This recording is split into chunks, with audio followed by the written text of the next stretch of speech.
Joining us now is Senator Bill Cassidy, Republican from the state of Louisiana. Mr. Senator, you just got back from Israel. I know you met with Prime Minister Netanyahu. In your opinion, will Congress approve the more than $100 billion request for Israel and Ukraine? I think they will, because there's also money in there for border funding and Taiwan. And so there's some people that don't want one of those four, but most folks want at least three of those four. And right now, the need to support the Israelis as they are doing battle with Hamas and maybe Hezbollah and maybe Shia militia coming from Syria is seen as incredibly important. I do think Congress will end up passing it. Israel seems to be delaying the ground invasion of Gaza. Did you approve of that? Well, of course, I'm going to leave it up to the people in charge, but there's a couple of things. One, they still have the hostages out there. Two, they have to prepare for at least a two-front war, so they may be making sure that they are okay if Hezbollah decides to intervene in the north of Israel. And three, when we spoke on our trip to the military and political leaders, they recognize there's a system of tunnels beneath Gaza City that gives the advantage to Hamas, and that they want to make sure, as much as possible, that they've reduced the ability of Hamas to use that system of tunnels and other things as a defensive advantage. Now, frankly, it looks like they're trying to blow up everything that may have a connection to the tunnels, but I think that's part of a strategy. Now, President Biden says, yes, destroy Hamas.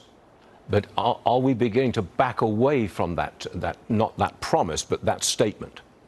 Well, I can just tell you the Israelis, they feel as if they need to destroy Hamas as a military and as an operational leadership. As one guy said, there may be somebody walking around with an AK-47 still believing in what Hamas is espousing, but that their leadership and their operational ability is destroyed. Why? Because they actually thought that they had made overtures to Hamas that would build a constructive relationship. There's 19,000 Palestinians a day going to work in Israel, bringing paychecks back to Gaza with more freedom of movement that was going to begin to be a more open relationship.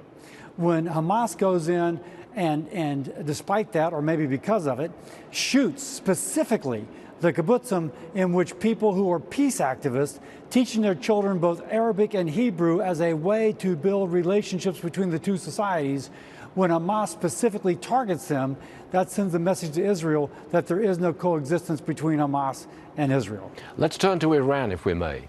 They have been attacking American forces for some time now. I believe it's a total of 93 attacks in the last couple of years. Should we continue to appease them, because I think that is the policy now, or should we be deterring them? Yeah, I think we should absolutely deter. By the way, it's not the Iranian people. They're held captive by a small kind of group of people who are ripping off the country and forcing their will upon people who want more freedom. But if you speak about what we could do for the Iranians, what I've been told is that we've turned a blind eye to the oil sanctions. Yep. As someone in Israel said, the $6 billion they're getting that's going through, and you talked about in your opening statement, is pittance compared to the money they're getting from selling their oil.